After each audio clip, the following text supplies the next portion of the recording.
The Vampire Stream. The Vampire Stream. Hold up.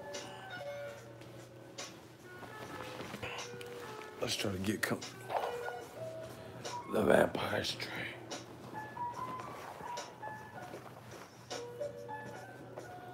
Yeah.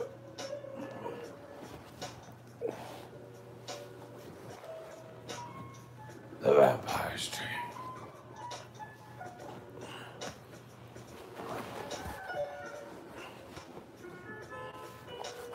Oh shit. The Vampire Stream. Oh, feels so good to relax a little bit. It's like, I don't even know what time it is in Dallas. It's like 5 a.m. in the morning, and I just got back to the cribbo. Well, technically the cribbo. Dallas been holding me down. I just had a wonderful night. I'm tired. Motherfucking tired. But the grind don't stop. This is the Vampire Stream. Let me get a little water. My throat's parched. A little bit parched. Look at Daniel Chavez. Look at the names, faces, and the profile picture of the people doing the most hating. There was no man down. Stop it. Stop it. You were probably one of the people saying that Mikey was stronger, this, that, and the third. But I'm going to break it down. You talking about it. That, you know, you motherfuckers is funny. They want to hate so bad. But on this side, we're going to tell you how it's supposed to be. You know, you talking about there's no man down, but his brother, his La Familia, his trainer, Big G, all wanted to stop the fight. You know, people like Lou DiBella, MC Hammer, all on Twitter, right? Talking about stop the fight. Listen, this is not a bash Mikey Garcia video. I respect the man. I respect his family. He took a shot at greatness, and he failed. But as far as some of you motherfuckers with old media, you done, son. Because y'all don't know shit about boxing. I continually tell you, you know, I'm not perfect. I know y'all, they can't wait till I get a fight prediction wrong. You know, I know y'all want to rub it in my face. But not this time, Utah. I know it's like acid in your mouth. I told y'all what was going to happen. I told you I rate Mikey. I respect Mikey. I respect his family. This wasn't the fight for him. He kept saying he's seen something, and then he kind of switched it and said he's seen something, not any one thing particular, but he's seen something after watching Lamont Peterson allegedly. And, you know, he's just like, yeah, I could beat that guy. But that wasn't good enough for a lot of people. And look at, peep the setup, peep the play. Y'all got to get that likes up for the Vampire Stream. I'm out here grinding in Dallas, ground zero. I had a great time too, you know. Per usual, y'all got to smash the like button, get them likes up. Because you know the haters, they're going to show up, especially when they're wrong, you know, or they'll disappear. But a lot of them come just to, you know, be silent and anonymous. That's what they're good at. So, you know, we got to talk our talk. I told you, I rate Mikey. Had it been another welterweight, you know, maybe things would be different. But Errol Spence is not the one you want to take and not take no tune-ups, anything. In certain regards, to me, this is almost worse than a stoppage. This is what we've seen Mayweather do to guys. This is what we've seen Guillermo El Chicao Rigondeaux do to Nonito Donaire. You know, when you pull away. And, you know, even the Rigondeaux, Donaire, you know, and I rate that performance. Rigondeaux, you know, fought Donaire, who was bigger, so slightly different variables. But either way, this was an old school beatdown. And I told you guys that was the type of fight that I thought this would be. I said I could see it going to decision. I see, you know, I said I see Mikey's durable. He hasn't been stopped, veteran. I said, but I wouldn't be surprised if it ended in a late TKO, 8, 9, or 10. And we came dangerously close to that happening in round 9 because Errol Spence was, you know, he was terrorizing that man in round 9. You know, I thought the fight probably could have been stopped. The reason this is bad for Mikey is I think he is a terrific fighter, and he's like a type of fighter who doesn't he doesn't have quit in him, and that's almost worse. Like, you look at the people who sustain like major injuries, and it's usually that. And I'm not saying he sustained, because I don't know how, you know, I don't know if it was anything like that, and he was able to do the press conference. So, you know, Godspeed to Mikey Garcia. It doesn't, you know, I don't think anything, but I think it's more of a lot. It's like a cycle. It's a physical. Trust me, he's going to be sore the next couple of days, or in the next couple of days. I think he's going to be sore because he absorbed a lot. And I told you guys that snack training, that's good. Shout out to Snack. They're in the Bay Area with me, but that ain't, you know, a snack training can't prevent what you got coming. You know, no training, no, especially when Mikey Garcia's on record. I was at the Robert Easter fight with Mikey Garcia, unification, right? And he said he don't do no sit-ups. Ego come to Panama and film the AMs. That actually sounds dope. Mikey said he didn't do no like core work, no sit-ups, push-ups, and you know, those types of things. And you know, you can't just do that for 4 or 5 weeks and, you know, be equipped to weather that. I think the thing is, you know, I know old media, they're gonna try, this is what they try to do now. They talk all this shit before the fight, say this and this, you know, people waving flags, people saying this, and say, you know, closer to the fight, Mikey's confidence was so insane that just like Conor McGregor, it started to say, like, it started to sway the public opinion. People are like, oh shit, Mikey really gonna beat this guy. He's laughing at the weigh-in. You know, he did the snack training, and you know, it's easier said than done. And I told you, in my honest opinion, Mikey was biting off more than he can chew. These are like literally my exact words, and now you guys see why. You know, Errol showed you why, and I told you the things that showed up. And people get mad when I say, oh, I told you, but did I not tell you this? You know, it'd be one thing if I never said, if I didn't do these videos, but you guys know what I say. And I get hate when I say it from the, you know, the usual suspects. And then when it comes true, then what? They disappear. They scurry, scatter. Same story. And I told you guys, Errol Spence, I've talked to people. I've talked to him. He can box better than what some people think. You know, Hassan Rahman's son said the same thing. Adrian Broner, who sparred the man and fought Mikey Garcia, said the same thing. I just put up the interview last night. And Adrian Broner, a guy you guys love to fucking hate, told y'all the same shit. I told you before Broner. I told you before Hassan Rahman. They said it still wasn't good enough. And you had people who really were like convinced with the bravado and the, you know, Errol Spence said it was an arrogant attitude that the Garcias exuded. And that's cool. Mikey's supposed to, you know, he's undefeated. He's undefeated. What took so long, I'm grinding, man. And I went to Denny's too with Blue Blood, Fred, barbershop conversation, and then Keith. And they took forever with this fucking food. My computer died, you know. I wasn't finna live stream at Denny's, but that's beside the point, you know. Anyway, enough about me. No, actually, not enough about me. Let's keep talking about it. So I told y'all, I raped Mikey. It just wasn't, this wasn't a good look. It wasn't a good fight for him. Chasmine, my guy from the UK, £2 super chat.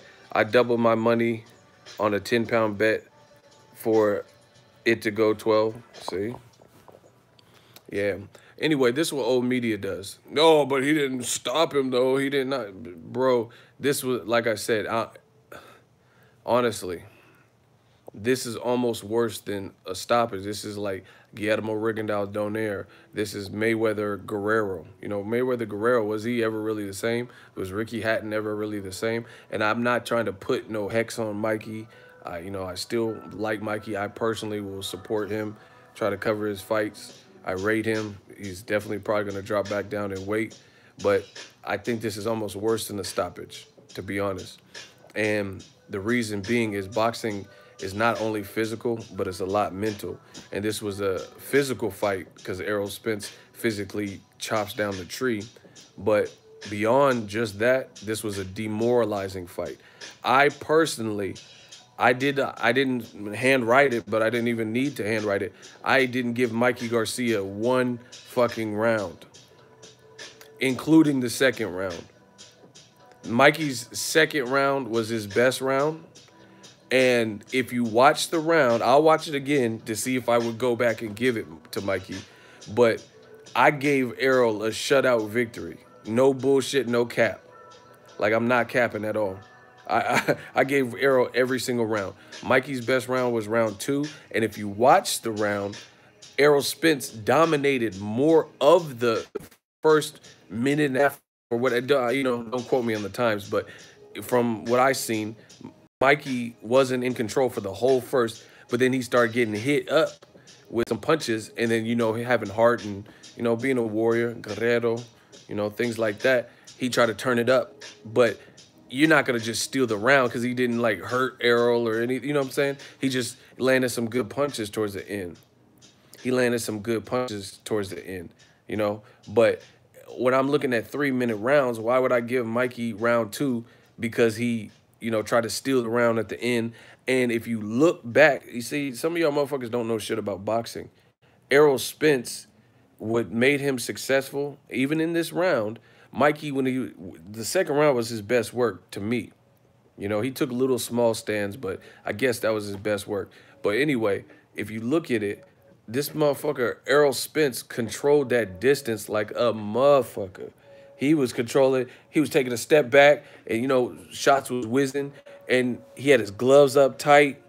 They were like, Mikey was shooting shit, missing wildly. You remember when Wilder was missing wildly and y'all pointed that out versus Tyson Fury?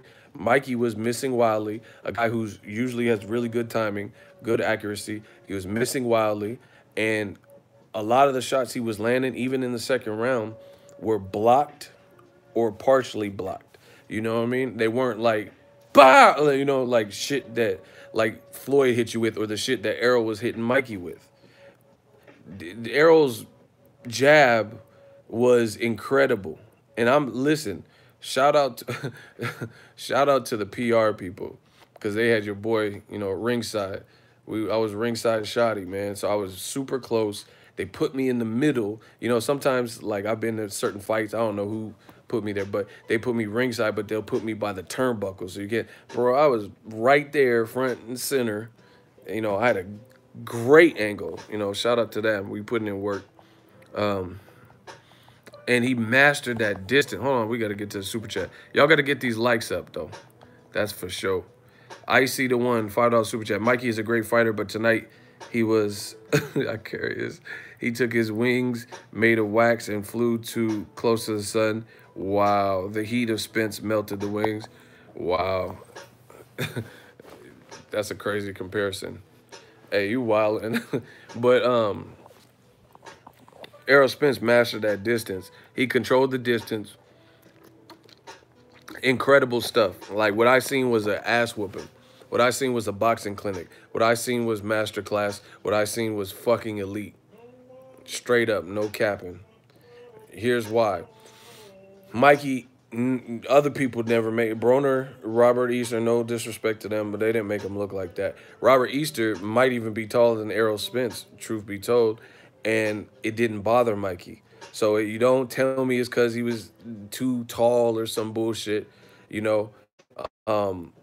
don't know. Don't quote me on this. But when Mikey was walking out, I don't know if it's that stadium, the AT&T Stadium, but Jerry's World has this enormous jumbotron. And I shit you not, I promise you, when Mikey Garcia came out, his fucking calf muscles look wild big. Like, they look like some Pacquiao shit. I was like, what the fuck? Like, damn, this snack shit, they had him doing calf raises. Like, I don't know if it was just that TV I don't know if the aspect ratios and stuff, but his calves look huge, you know, and legs are great for generating power or whatever.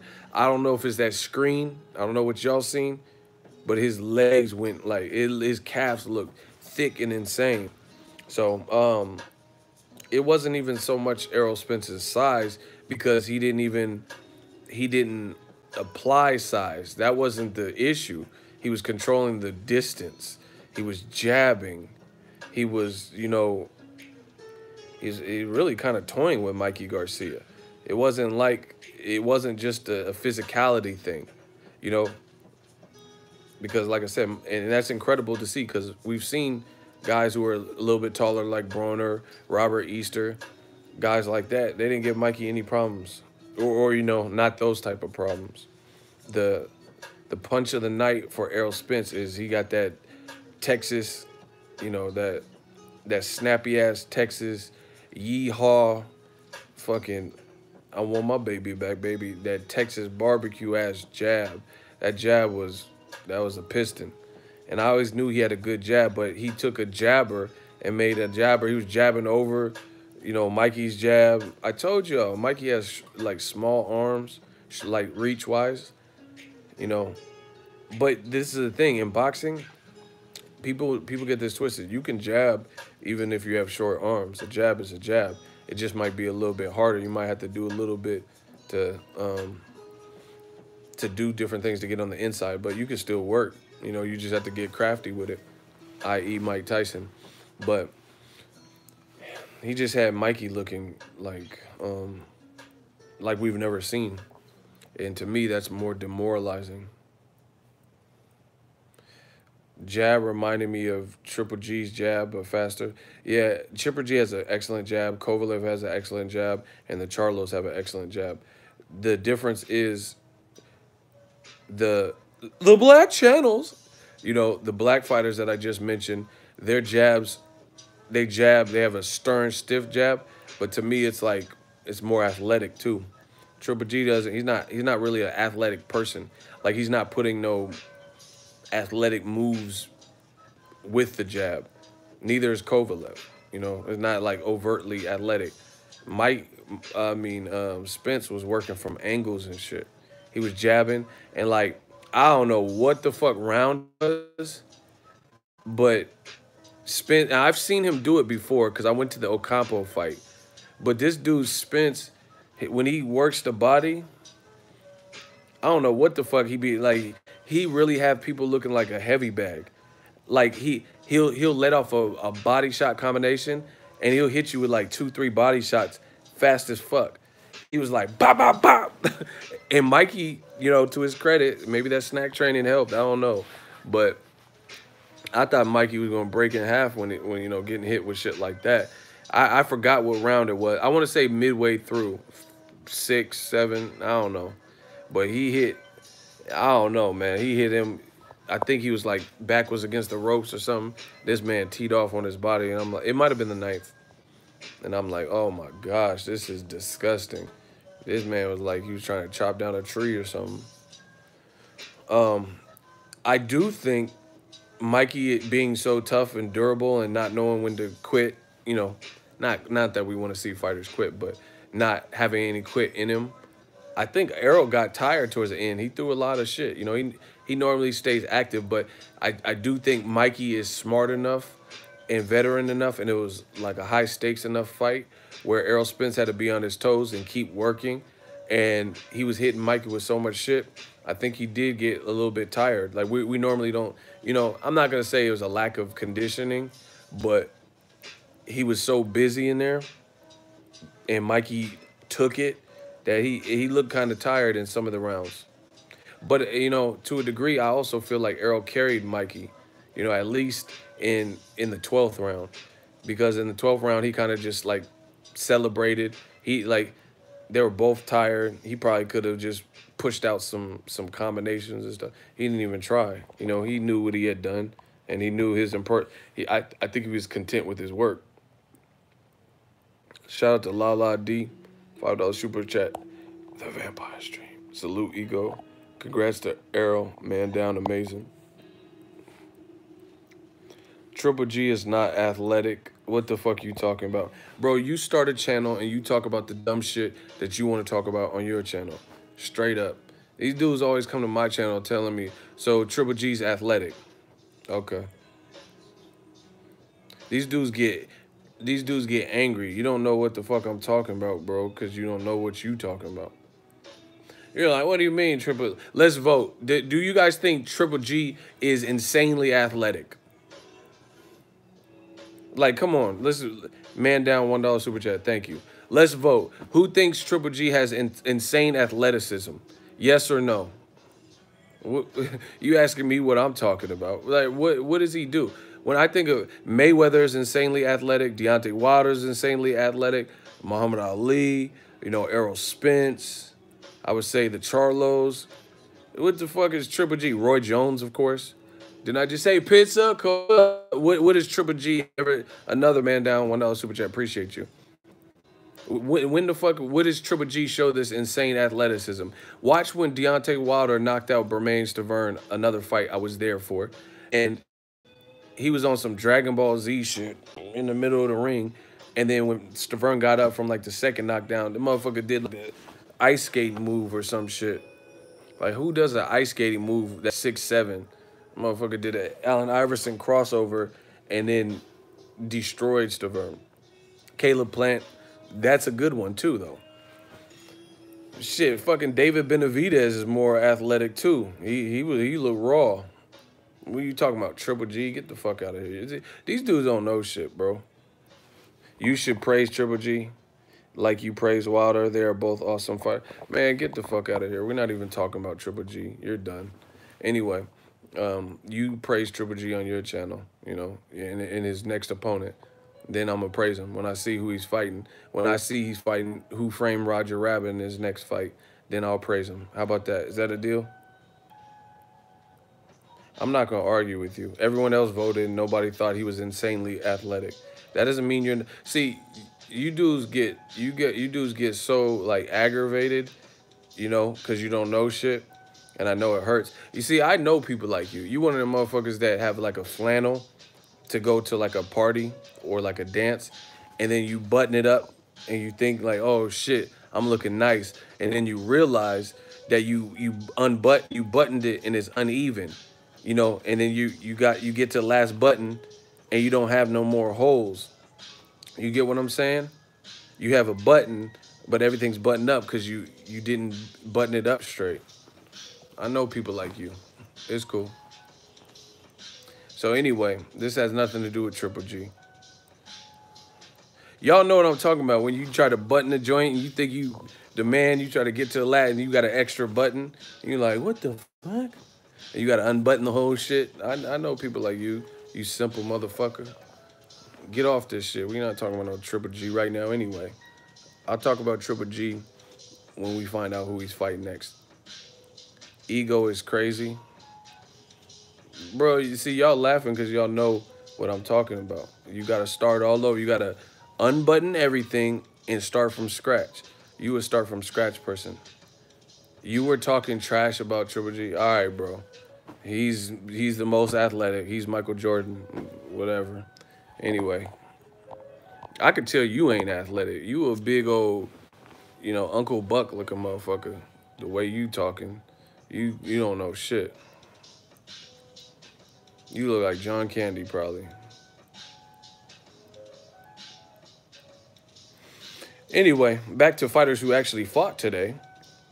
ERROL Spence. See, they try to distract me, but, you know, I'll get back on track. It's cool. They can't derail us. New media. We don't talk that talk. Anyway, ERROL Spence is a fucking dog, like I told y'all. It is what it is. Mikey, you know, he's a great fighter. We ain't never seen nobody make him look like that. Weight or no weight. Y'all keep saying 2 weight classes, but the motherfucker got 3 fights at 140 and was a champion just last year at 140. Please stop it. You know, like I said, keep the same energy. Death Row East, believe in that. I told y'all before the fight there wasn't going to be no excuses. I said, keep the same energy. And like I said, this was actually worse that he didn't get stopped or pulled out of there or whatever, because it was a demoralizing loss. It was, to me, it was a demoralizing loss because you've seen a very talented fighter who couldn't execute any of the things he wanted to do. And Mikey kind of, and I'm not knocking Mikey, like he tried, but like, put it this way, after the performance, the only thing I can say is he got hard. Mikey's tough. He'll be back. He's so tough. He's durable. That's the critiques that you can say. You know, respect. He went after something, came up short. But to me, this was a demoralizing loss because it's the type of loss where you didn't have any answers. And Mikey made some mistakes in there when he couldn't get in, and like on the inside, he was like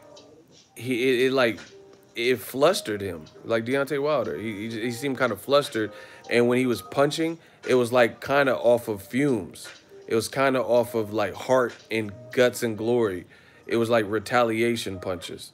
I don't know if that makes sense to you, but that's what I'm gonna call them, retaliation punches. That's what it felt like to me. He was, because he's a valiant, warrior type, and he doesn't want to disappoint. He's competitive, doesn't want to disappoint his fans. He was trying to take stands, but it wasn't calculated. What Errol Spence was doing was calculated. He was systematically taking the rug from underneath Mikey Garcia. You get what I'm saying? He was just like, it was just like he was just breaking them down and breaking them down. And he did a lot early, which paid dividends. And I told you that every fighter, unless you're on EPO or something, juicing on PEDs, every fighter is going to naturally get tired and level out, unless you have some crazy Mayweather type conditioning where you work out all the time and all that, and you have good genetics. You know what I mean? And guys level out around round 5 or 6. Errol put in a lot of deposits to that body, a lot of deposits to that body. He was probing. He was sending straight shots to the solar plexus, to the navel, like he was fighting King Hippo on Punch Out, and he was strafing the body. He was just raking the fuck out of Mikey's body, and all that stuff was discouraging. And Mikey got a, to his credit, he's durable. Like I said, he got a good poker face, because I know he's gonna be sore, and I know that shit was hurting. He said he was never hurt in the fight. I mean, we've heard this from fighters. He looked hurt to me, and that, I can't believe that he was never hurt in the fight. That's what he said post-fight press conference. He said he wasn't really hurt. He was just like getting outlanded and stuff. But, Spence, I gave him every single round, and and it was a domination shutout. To me, that's more demoralizing, because Mikey is a tactical, technical fighter who's a tactician and technician, and his mind is his most powerful attribute. I mean, he has skills. But I'm saying his mind, his ring generalship, he has educated feet to get in position, and Errol stripped all of that away from me. Somebody said BS. Do we have any shooters? Because listen, I'm up at past 5 a.m. trying to talk to the people. Shooters, start cleaning up the comment section, please. Somebody said this is BS. We're not dealing with them dumb. We're not dealing with these dumbass comments. Bro, listen. It's not just, people keep saying this weight shit. Floyd Mayweather has beaten people. First of all, Mikey has fights at 140 and was a champion last year at 140. It's who he fought. Trust that. Because the way Keith Thurman looked, maybe he had more success with that. Jose Cito Lopez was having success. You get what I'm saying? So who knows how other welterweights would have fared, but it just so happened. I mean, even Sean Porter, he looked pretty vulnerable. He had vulnerable moments with you guys. So Mikey might have been able to hang with them. It's who he fought. He took the most difficult. He told you, I'm taking the most dangerous guy. And that's what he did. And it showed that you took the most dangerous guy. Maidana against Errol. What about Maidana versus Jenny Craig, bro? He has to get in weight. I don't want to see Maidana versus anybody but the treadmill. What are you talking about? You know, Maidana versus the Atkins diet. Fuck you mean? Maidana look like a goddamn T-Rex and shit. Like, I love Maidana. You know, one of my favorite fighters, but he need to be fighting Luis Ortiz in the meantime. That's what I'm saying. Anyway, more people trying to distract. See, then this is what old media does. It's like retaliation. Oh, let's get this black guy. You know, Maidana has power. You fight Maidana now. You know, bro. Just accept the L. It's cool.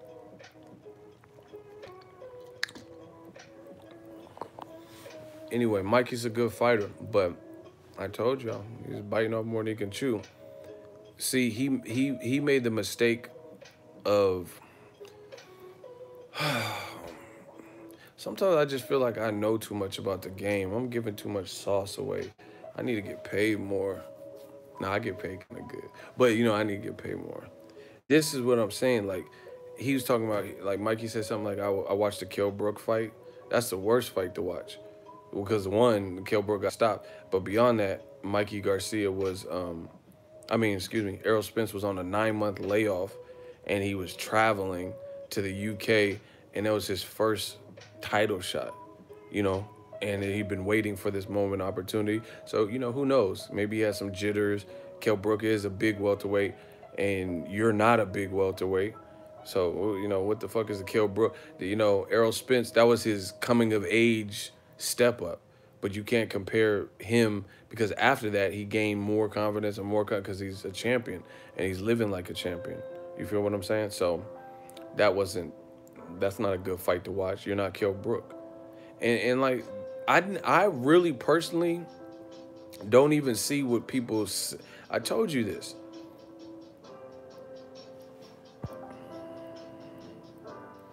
Ego, why don't you do a conference call and have a phone number where people call in? Because I don't want to talk to you. That's why I'm not doing it. I am not Miss Cleo. I don't want to hear from you. You telling me that Triple G is athletic. That's why I don't have a conference call. What the hell? I am not Steve Jobs. I don't want to have a conference call with you, bro. So you can call in and try to tell me why Triple G is athletic.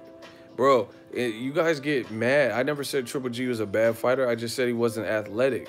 You want him to be athletic so bad. All right, put Triple G on the court with Allen Iverson and LeBron.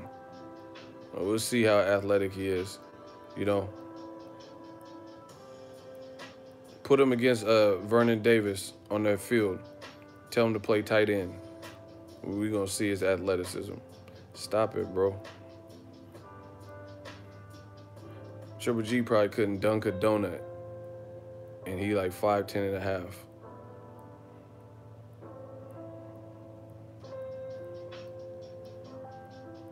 He signed a Team Jordan, but he can't dunk.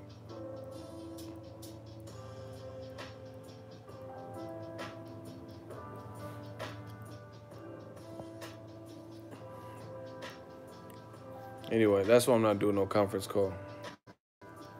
These motherfuckers are stalkers. They want to take away from Errol Spence so bad. Dude, take your glasses off. This ain't no striptease, fool. Hold on. Let me block. They trying to double team me now.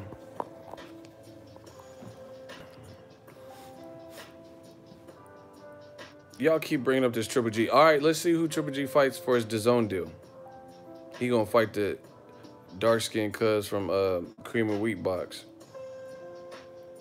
And he gonna be like that. You know, the Cream of Wheat dude always smiling and shit with that little hat on.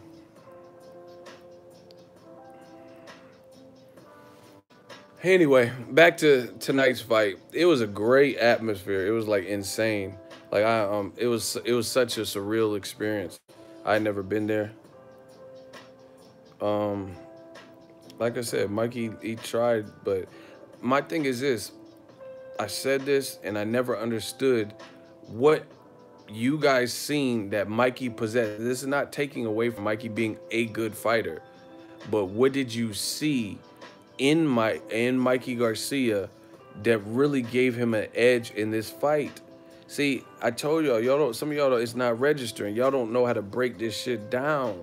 You got to break it down sometime. Okay, he doesn't have the height advantage. He doesn't have the reach advantage. In my opinion, he doesn't have the speed advantage. And I told you this before the fight, and I think that showed up. He didn't have a speed advantage. He's not more athletic. You know, I told you I didn't think like he had a better jab. You know, even if Mikey had a better jab, which it was proven he didn't in this fight. But even if he had, like put it this way, all the categories where Mikey Garcia somehow maybe had the edge, it would be so negligible. It would be negligible. Like, it would be such a minuscule, people don't know shit about boxing, bro.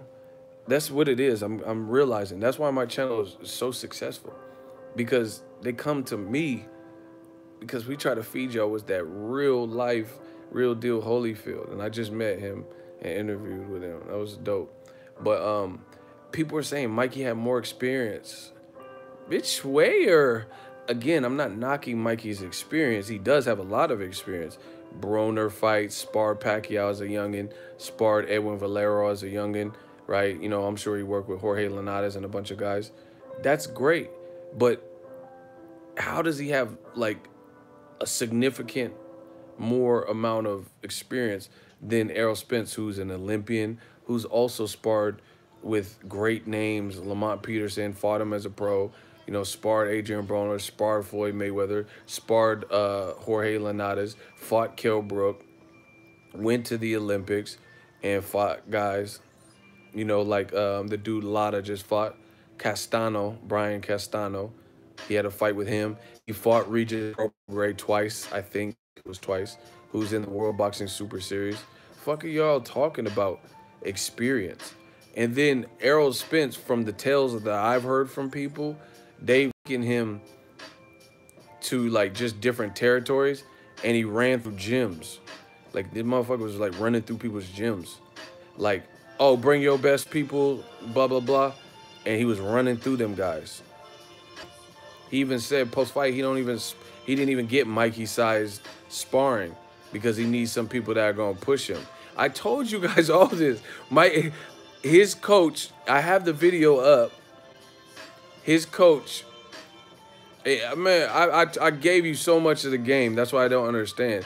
I reposted my interview with my dude Kid Chocolate, Peter Quillen. He corroborated the same thing.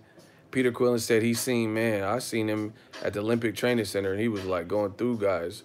You know, Broner saying he can box better than people give him credit for. You know, Hassan Rahman said it. I'm saying it. I'm posting an interview with my dude Cortez Bay, and he told me that he's like, man, he was in there with Floyd, and he was trying to hurt Floyd. This was before he was a champion.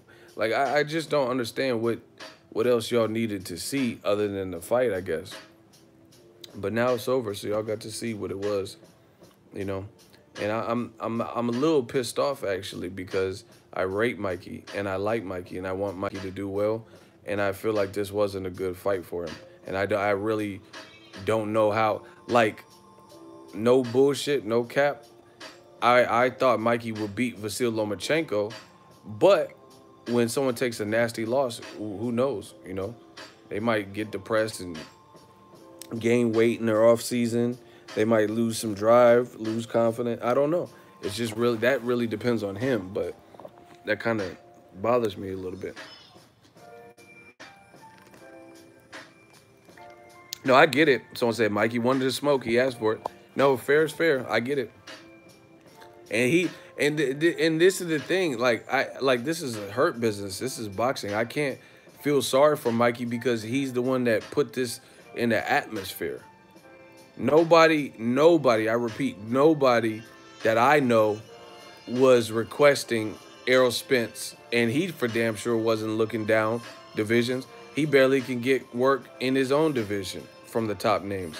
So I know he wasn't just looking down to see who he could pull up. It was Mikey's insistence on this fight. So, I mean, it's like the saying goes, be careful what you wish for because you just might get it. So I mean, I can't in my mind as a fan and at the respect I have for Mikey and his family and stuff, I feel bad. I feel bad because you took a loss, but at the same thing, like I said, I can't. It's part of the game, you know. And this is what he requested. He said he needed this and this. He's seen something and all this stuff. But let's continue. Um, this is another thing that happens when you fucking coon on this internet and shit, right? I'm not talking about Terrence Crawford. He's a great fighter. We're talking about the fight. See how this is what the old media does. They want to just switch the subject. I'll talk about Crawford when he fights Khan. How about that? And I'll do videos to help build up the fight. Anyway, this is the thing when it comes to Spence. He wasn't looking for Mikey. Mikey is the one that pursued him and was insistent. Because I remember I talked to Spence in Vegas on camera. This is what I'm saying. Y'all got to subscribe to the channel. I talked to him, and he didn't really even seem like he took it seriously. But then Mikey kept interviewing and kept mentioning him and kept mentioning him. And it's like, at that point, what do you want someone to do when someone's trying to pull your card and they keep saying, I seen something and I want 3 fights this year and I want him to be one? I mean, that's not, at that point, that's fair game. That's just what it is. Where I'm from, the era that I'm from, the place that I'm from, don't start none, won't be none. That's just really what it is. I go city to city. I don't bother nobody. I go do my work, do right by the community, politic with the people. That's why I feel like I can go anywhere my heart takes me. I'm not stupid. I don't be getting into people's business and shit like that. I just play my role, But if you go to different cities, you in Chicago wilding and, disrespecting people in Chicago, like Tekashi, shit he was doing, like going to Chicago and messing with the people and shit, then, you creating that type of energy. So real talk, Mikey created this whole scenario. Showtime and Fox and all them, nobody was like, oh yeah, let's make Spence Garcia, but he insists on this. So, it's a learning lesson for him as well, because he's the one that he summons this fight.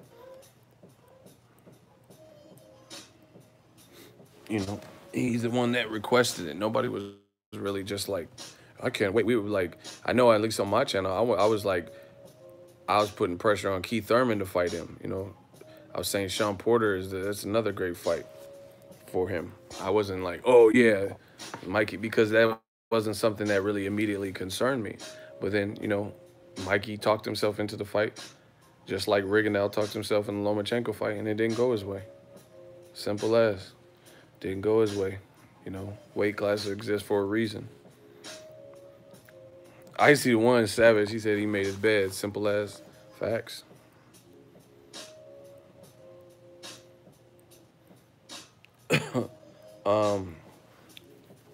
Demoralizing loss for Mikey, in my honest opinion, just because I didn't give him a round, and that's hard to do, because I've seen Mikey with guys. Dejan Zlatican had a 91% knockout ratio when Mikey fought him, and I was at that fight too. Mikey stretched him, like a second round or whatever it was. Robert Easter is significantly bigger. I think he's taller than Errol Spence too, And I was at that fight. Mikey did the damn thing. I ain't never seen Mikey look like that.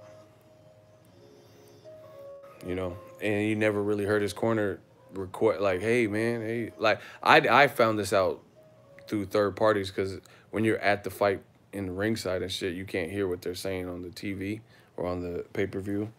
So I didn't even know, but I guess I don't know what he said, but apparently Robert Garcia was gonna stop the fight. So yeah, he made Mikey look confused, and that's a testament to the skill set of Errol. And I use this specific example. I said, I don't know why motherfuckers is acting like Errol Spence is Ruslan Provodnikov. That was like mind-boggling to me. They were acting like Spence is like a Ruslan Provodnikov type, like he just come forward. And you know, people were even saying like, oh, Spence, you know, he's gonna get destroyed when he steps up because he has no head movement. But when you look at this fight, look at the boxing fundamentals. This dude had his gloves up. He had his gloves up, and he was like defensively sound. Like he was defensively sound. Like he was the subtle move that was fucking Mikey up is Mikey he fought tall. Bro, he's a badass fighter, bro. That's just what it is. He fought tall. Mikey has short arm, which I told you is not more athletic. So he's trying to jab, and he has short arms, and he's trying to connect. And Errol Spence is taking a step back, creating he's creating like how you gonna get on the inside. And then when you try to get in on the inside, he was getting stopped with the jab, and he was doubling up the jab, tripling up the jab, up jab. Mikey's head was getting fucked up by that. Like it looked like Mikey's head was kind of big too, like a big target, because that jab he was hit, bop bop. You know, he had the up jab, very strong jab, and Mikey's head was like that, and then he was like even doing some upstairs downstairs Roy Jones shit. It just was it wasn't a good performance for Mikey, you know. And this is what Big G told him not to do it. Robert Garcia didn't go, and somehow he convinced the world, you know, that this is the fight he wanted. But here, let's talk about this. This is another reason why I can't have remorse, is because Mikey's confidence and his skill set sold a lot of you guys on this. And you had people who were like, you know, in YouTube who were like, oh yeah, Mikey's gonna win. You know, new media doesn't know shit. They're talking like that. Once again, they look dumb as fuck. Always wrong. More proof that they don't know what the fuck they're talking about, you know? And then what shocked me is you have people that, you know, even people I respect who, I don't know if they're cooning or what, but they were all coming out saying that Mikey is like too much for ERROL. I'm like, what the fuck? Like, you know, Sugar Ray Leonard talking about like, oh yeah, Mikey, he's gonna beat him because he's Mikey. What? Like, and I was like, damn.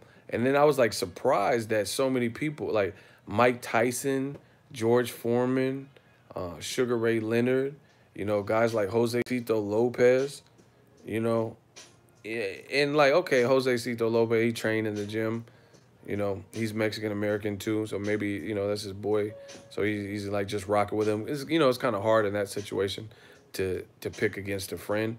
But then, like, you know, people, Sugar Ray Leonard retired, works for DAZN.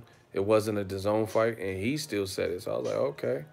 You know, Lennox Lewis, I think, even said, like, he was like, if anyone could do it, it's Mikey. And I'm like, I don't know what everyone's seeing. I don't know if, like, Lennox works with Fox, so I don't know if he was just, like, hyping it up. But a lot of people spoke on this.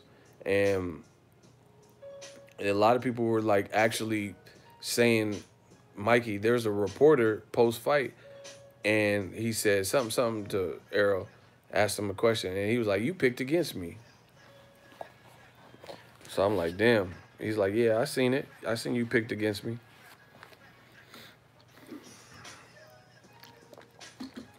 You know, so people were just getting hyped off of that. And Mikey was putting 5 up, 5 times, you know, and people were running with that. You know, seeing the snack training. And the other, you know, honestly, I told you guys this too, if you guys remember. The thing that was Mikey, he almost had, for the first time, he had like more of a Hollywood camp. You know what I'm saying? Like the snack, him being on snack or whatever. That was like so publicized, and it was like leaked footage and pictures of him. And I told you, ERROL was in the trenches in hot-ass fucking Texas, you know. Actually, Texas, around this time, they give you all 4 seasons, like, in the same day, though. Like, in the same, like you might get all 4 seasons, like, in one day, like, on a Monday and shit. Like, this Texas weather is weird. Like, I swear to you, bro. Like, I went to I don't know what it was, weigh-in or some shit. It was hot as fuck, or like not hot as fuck. It was like really warm. You know, it felt good. I was like, oh shit, it felt good. It was like an hour later, that shit was cold as fuck. Like my nipples was poking through my shirt. Pause. But, you know, my nipples was all hard. I'm like, oh shit, what the fuck? It was super cold. I'm like, what the hell? You know, so Texas got that weird weather. Anyway, Mikey was having this like highly publicized like snack camp and leaked photos, and he had like Bane masks on and shit like that, which is new and different. Like normally you just see Mikey's camp maybe on like Ellie's channel or something like that. Little subtle things. And I told y'all, Errol had a quiet camp, which is usually a good sign. You know, he didn't. The Fox cameras came towards the end, but he was just like in the trenches working. I think he really wanted to punish Mikey and really wanted to make a statement and make people eat their words. And he definitely succeeded with that. And the worst part about it that makes it really demoralizing is the thing that y'all gotta hit that like button. Y'all playing with me. Y'all gotta smash that like button. The thing that makes it more demoralizing is he didn't even use like he didn't like. It's like when a comedian has a chance to use like an easy joke to roast you with, and then they get creative and like roast you with something else as opposed to something obvious. You know, what Errol did was far more creative. He stripped away all of the excuses beforehand. You know, didn't do a lot of talking, so he didn't have to live up to anything. He didn't do like snack training or something where he integrated something new to his existence. You know, he didn't switch trainers or anything. Didn't do a bunch of talking, and beyond that came in underweight, like under 147. He was like 146 and change, right? And then he didn't even use size to beat Mikey. So all things considered, it's pretty demoralizing. He was outboxing Mikey, who's a good boxer, you know, really good boxer. So I think that's a tough pill to swallow, to be honest. In my honest opinion, it's a tough pill to swallow because he had, you know, it just leaves doubts now. You know, Mikey corner was thinking about stopping it. He was getting destroyed. I know he's gonna be sore. Like he was getting destroyed to the body. He was just getting dominated. Like I literally gave Errol every single round. Like and it was really easy to see. You know, I don't know. Somebody at the press conference said they gave Mikey 3 rounds or something. I don't even see how. Bro, put it this way. If I'm not mistaken, one of the judges gave Errol a 10-8 round, probably round 9. Or one or two of the judges, I forget. So that's how you know. Oh my God, these motherfuckers. Mikey did better than anybody else. Peter said Mikey can run. So that's your consolation prize. So once again, this is like most likely somebody who relates to old media. And before the fight, we're probably singing a different tune, talking about Patrick. Good meeting you. Listen, if y'all want me to say it, can I get a hell yeah in the comment section?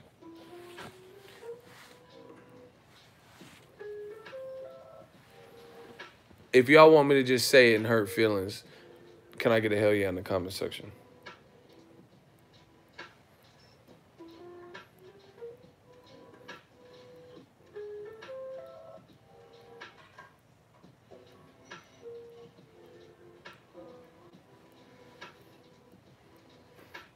Y'all always want me to say it. This might hurt some feelings, though. Truth be told, I'm going to say it. I know people are going to get mad at this, but it's the truth. That's what I speak. That's what I speak. I speak English, truth, and money fluently. Trilingual. Trilingual, y'all. But here goes nothing. This dude said, oh, Mikey did better than Peterson, whatever that means, because they both were like getting destroyed by ERROL, but whatever. Outside of that, I know y'all don't like him, some of y'all, but Adrian Broner did better with Pacquiao than Mikey did with Spence. You guys realize that, right? I was at all the fights. I was at all these shits. You know, a lot of people don't give Broner credit, but Broner did better than Mikey. Big facts. No capping. I can't. I ain't lying. I ain't Jim Carrey. This ain't liar, liar.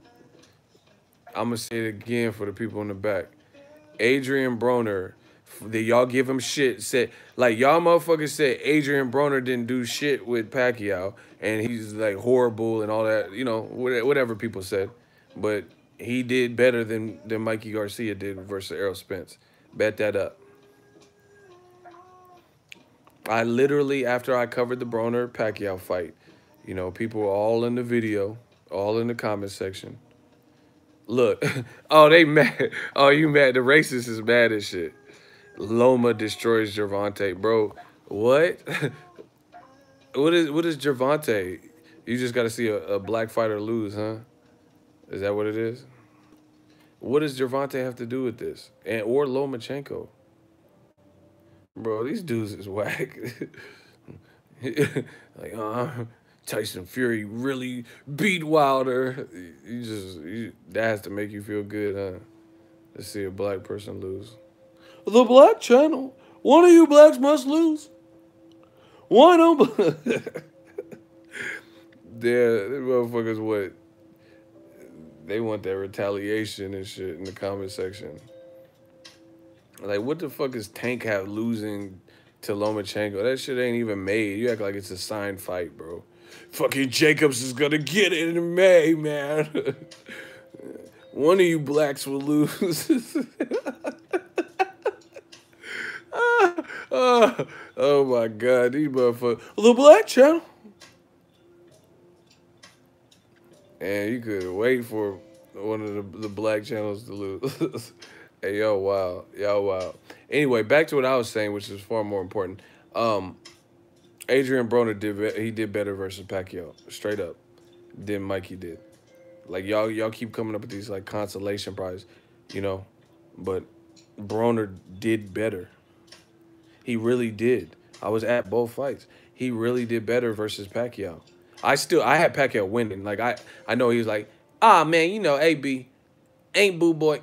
You know, y'all know I beat that boy. Like, I don't agree with that. I thought Pacquiao won the fight, but I'm just still telling you that Adrian Broner still did better than Mikey Garcia. Mikey Garcia lost every round. Broner didn't lose every single round. He didn't. He didn't. Even versus Maidana, when he moved up 2 weight classes, he didn't lose every round. And he actually looked like he might have been able to stop. He was on to something, and he started giving Maidana issue. You guys realize that. But everyone gives Broner shit. But Broner moved up 2 weight classes, fought Paulie, and then fought, you know, and Paulie's not the biggest puncher, so it doesn't really ready you for a huge puncher at welterweight like Maidana. And although Maidana, you know, beat him, Broner didn't lose 12 rounds and even hurt Maidana. That's facts. You know, but people don't talk about Broner's skill set. They say he sucks and he's journeyman status. Mikey Garcia is a good boxer and he got dominated. That's why I give Errol Spence credit. Because he's a very good boxer, but he was made to look ordinary. This is like Floyd Mayweather type stuff. You know, have a good fighter and make them look like they ain't so good. And like I said, you guys can try your best to use like the weight thing, but Errol showed you separation, and it wasn't really indicative or dependent on weight. It wasn't really dependent on weight. Like his game plan was like that jab was really what was setting everything up. I don't know, maybe it's a Texas thing because Charlo's got a badass jab. And so does Errol. So maybe it's some Dallas shit, or not Dallas, Texas, because Charles from Houston. Of course, people will not take Broner serious, but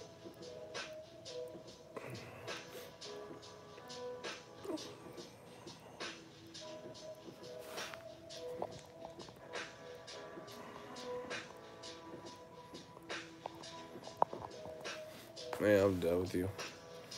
He said, I knew you were going to read that comment. All right. So he said, what does race have to do with it?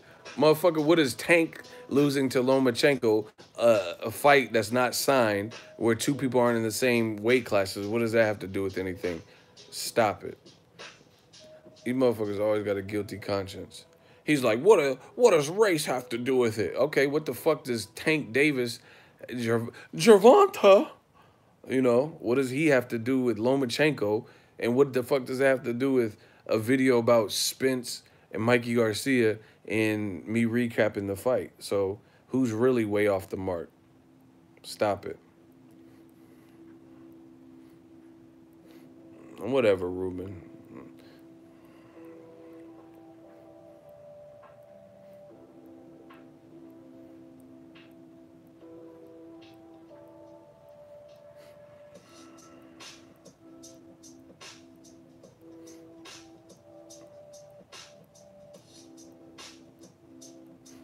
Hold on, I gotta block somebody. Block these motherfuckers. Anyway, yeah, it was just like a. And see, I don't know what it is, but Earl, he needed his own headphones. Beats by Earl. He needs his own headphones. Beats by Earl. ERROL. Them ERROL headphones. Because he will beat you down like you stole something. Like, he don't care if you're on pay-per-view, if you're on live TV, if you're on Nick at Night. He just want to beat you the fuck down. He don't care. You know them old TVs, them black and white joints, they weigh like 260, hella heavy, and they got the antennas with the foil on it. Like, he'll fight you on that, but he just want to fuck you up. Like, he just want to beat your ass. Like, on an Etch-a-Sketch. Like, he just wants someone to paint a picture of him beating your ass. Like, I don't know. Like, he's like going too far with this man down stuff, because he's just trying to beat your ass. Like, man, Fox pay-per-view, Showtime, DAZN, it don't matter. Warriors in 6. Like, what? Motherfucker just really want to destroy you. But, yeah, man. He said that boy Oscar tried it. You see what Errol Spence said? He said you don't treat black fighters well. New media's kill it. New media's kill it. You see these fighters talking like it. You see, because they know what's up. They know what happens to black athletes and how it gets. I told you, ESPN already put out an article beforehand talking about, oh, it's a no-lose, a no-win situation. Like, how is it a no-win situation when he dominated a fighter who's not easy to dominate, who has fought obstacles, big punchers, taller people, good fighters, and guys who are bigger than him and stuff, and he's never been dominated like that? And you didn't even wait for the fight, and the ESPN was already talking that talk, you know? And how is it a bad look when he dominated, you know, and showed an action style, which is what they see. This is what they do to black fighters. You know, if a guy is like Mayweather, he fights off intelligence as he's gotten older, brittle hands, and fighting bigger guys. You know, he wants to spare his hand. You know, he's not gonna like commit to every fucking punch like he did in the lighter divisions against big bone, like bigger guys and shit. But he can still hurt you. He has power you must respect and things like that. And, you know, he'll use some movement. They say he ran. He's a runner. Did you see Errol Spence running? And they still try to find something. You know, he had an action style. You know, real talk. He has an action style. 47,525 people for pay per view at Jerry's World. That's good numbers. That's all Canelo numbers. Canelo did 51,000, albeit Canelo did it with Liam Smith. But who knows what ticket prices were and stuff like that, like to compare it all across the board. But you know, Errol is a star. It is what it is.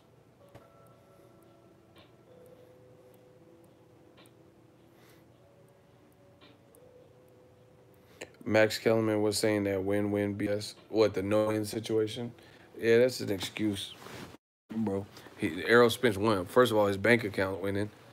Whatever Al Heyman paying him for that.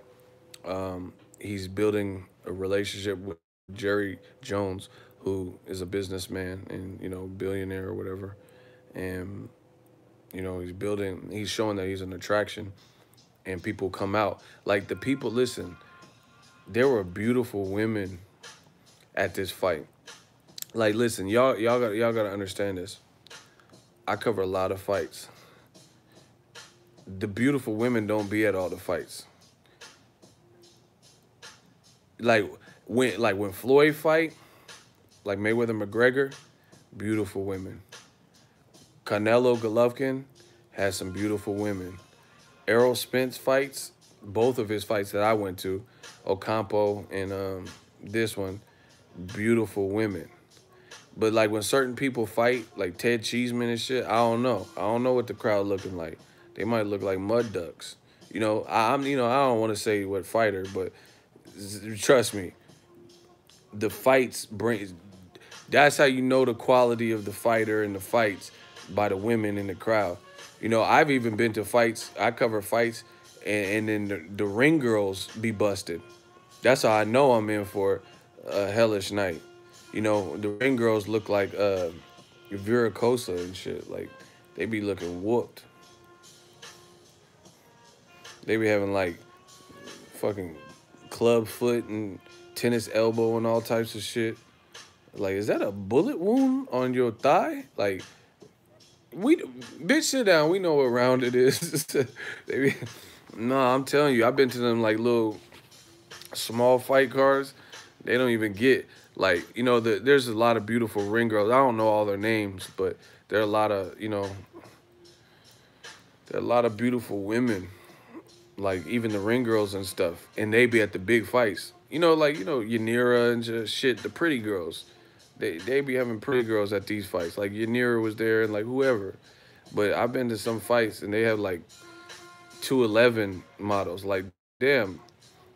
Y'all ain't got Corona girls, huh? Y'all ain't got Tecate. They have like Mad Dog 2020 ring girls. I'm like, damn, Mad Dog 2020 sponsoring boxing.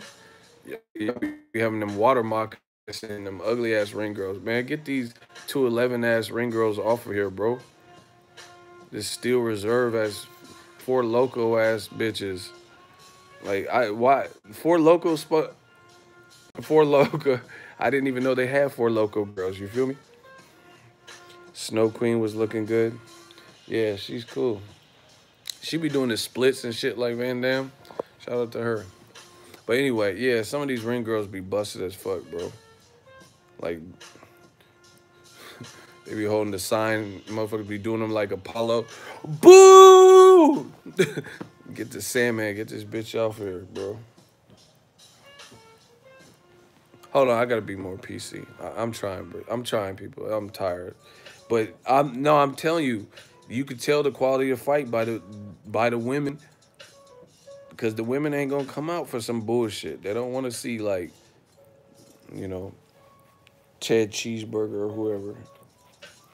But Errol be having the women like they're like really like it was like a nice looking crowd. Like, I've been to some fights and it don't bring the nice looking crowd. They be looking like Swamp Thing, Michael Jackson's Thriller. A doom doom doom doom doom. A doom doom doom doom doom. A doom doom. Cause this is Thriller. Like, oh shit, y'all, where did y'all come from? Looking like No, for real. That's how you know the quality of fight by, because women ain't gonna get, women are smart, man. Women ain't gonna get dressed up for some bullshit. They was dressed up though, but they ain't gonna get dressed up for just anything. I forgot, man. I went to some small fight and I seen a bitch look like the Annabelle doll. She was just in her chair like the Annabelle doll and shit. Like, what is wrong with you? Like, no, for real, it's like action in the fight. You,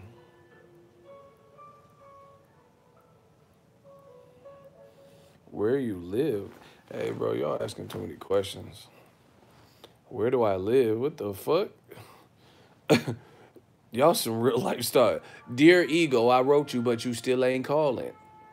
Why would you ask where I live, bro? I don't tell dudes where I live. What the fuck?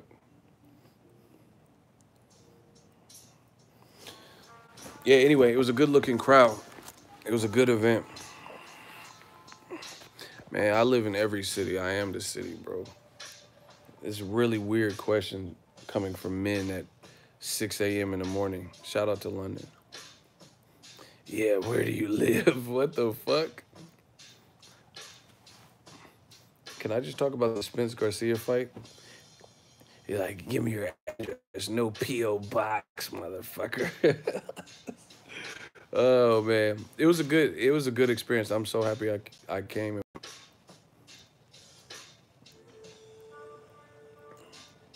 Girls were out all over. I told y'all. I'm at work. Smash the like button.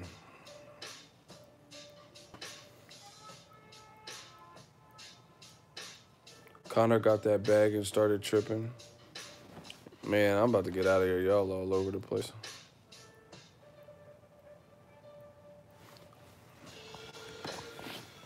But anyway, it was a good performance from ERROL.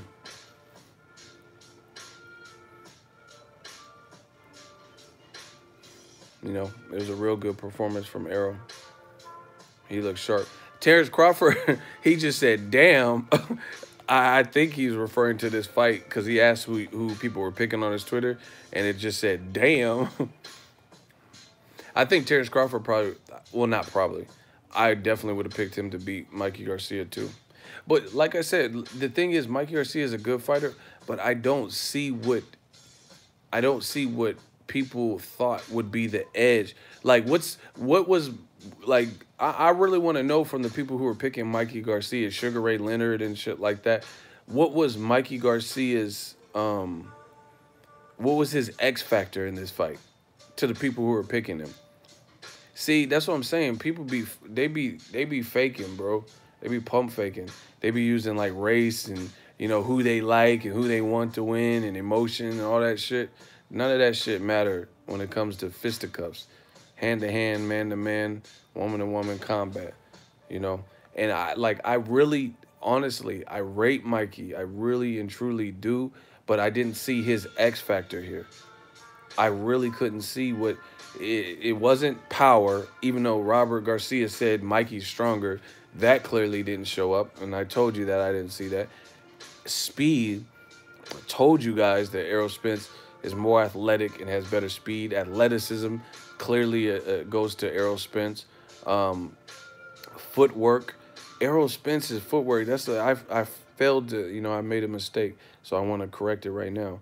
Another thing that I have not touched on is Errol Spence was cutting off that ring, making that fucking Jerry World's ring look real small in there. He wasn't making it look small. He was cutting off the ring. Mikey tried to go this way. Because, like, Mikey, I'm telling you, Errol is such a good fighter. Mikey was befuddled. For the first time in his career that I can... he has 39 fucking fights. Bro, Errol Spence don't even have as many fights as a pro. He doesn't even have as many fights as Mikey Garcia. Mikey had like 37, 39 fights, sparred with the best and stuff like that. And for the first time in Mikey's career, I can honestly say that Mikey was like frustrated and befuddled and really was getting out thought, if that's a word, and didn't really know what to do.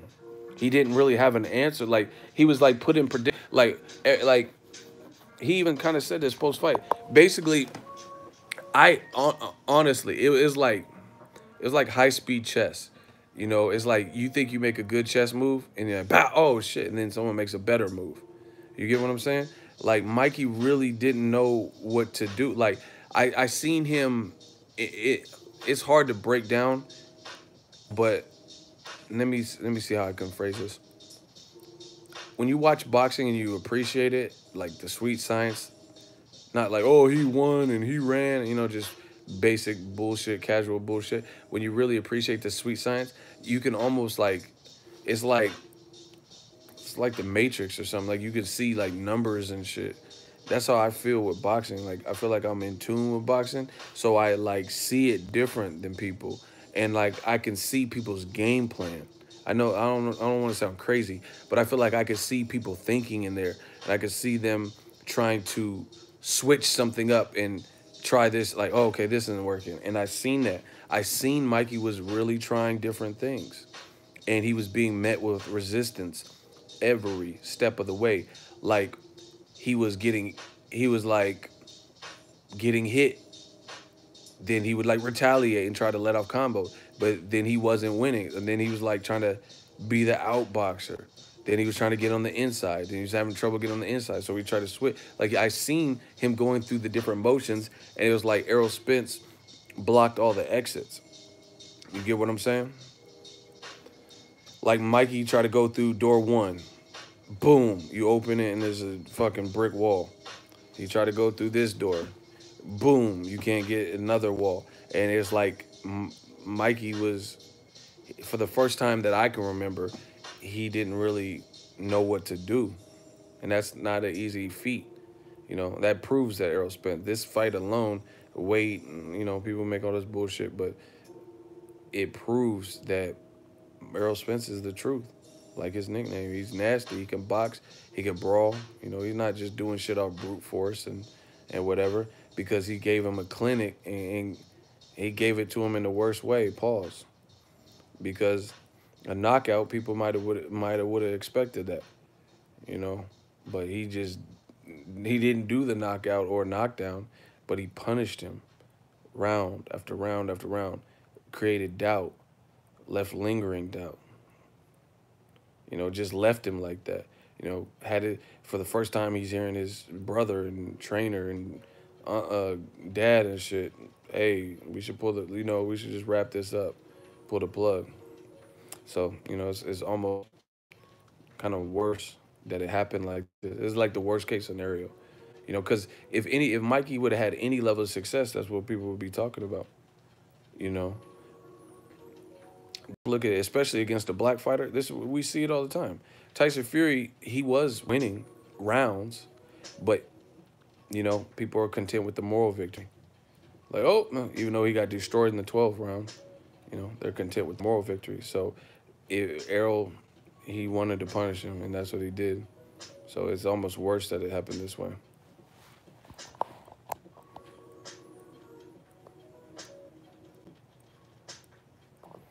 Here's another proof of what I'm saying. See, all these other motherfuckers think they know boxing, but here's more proof. See, I'll be putting in perspective for y'all. Smash the like button. We got to get the likes up. More proof of what I'm saying is this. Kell Brook, same deal. He moved up and fought Golovkin. He did not lose every fucking moment of every round, basically. He was actually holding his own. And then he sustained a eye injury. Who knows if his eye didn't, you know, sustain that horrible injury? Who knows? Because he was, like, fucking with it. Like, you know what I'm saying? Like, Triple G hurt him in the first round. He came correct in that second round. Mikey Garcia was having all the exits blocked. Everything he was trying to do. He was trying to get aggressive. Then that shit wouldn't work too long. You know? And then he was losing that battle. Then he was trying, like, it got to the point where in the second half and the later rounds, Mikey was just, like, befuddled, frustrated, and he was gun shy. and he wasn't really even engaging, and he was backing up. But if you look at it, rounds before that, he had his wheel broken, people.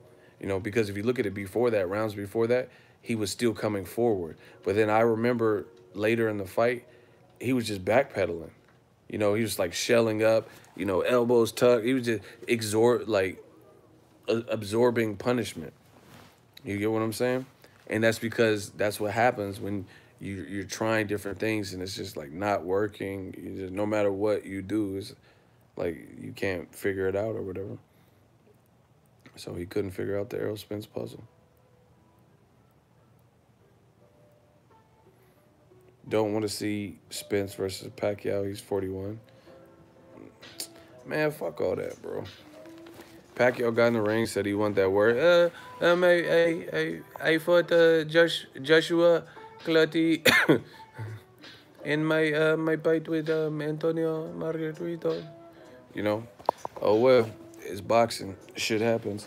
See, and it's funny people say this stuff, but Floyd Mayweather 41, they talking about Floyd need to fight Canelo at 160, even though he beat Canelo's ass. He needs to fight Triple G, you know. But Floyd 42, so I don't got no special privilege. That's boxing, people. Sometimes older fighters, you don't want to see it because you probably like Pacquiao and you know what the fuck probably gonna happen. That's what it sounds like.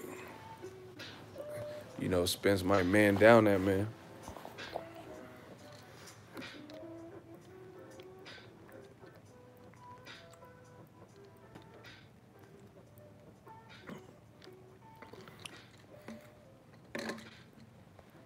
Pacquiao, I take this my bait because I believe I would not go man down if I fight Spence. He would not man down me. But yeah, I get in there, I get man down.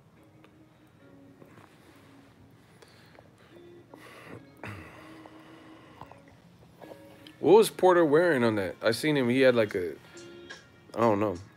He had like a Lucky Charms thing. Is that for St. Patrick's Day?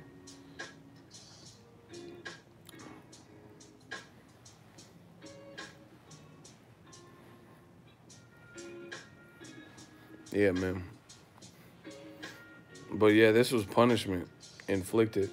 And like, the other thing is like I said, Mikey, this is what he asked for. This is what he said he wanted. And then he like, he poked at it. He tried to,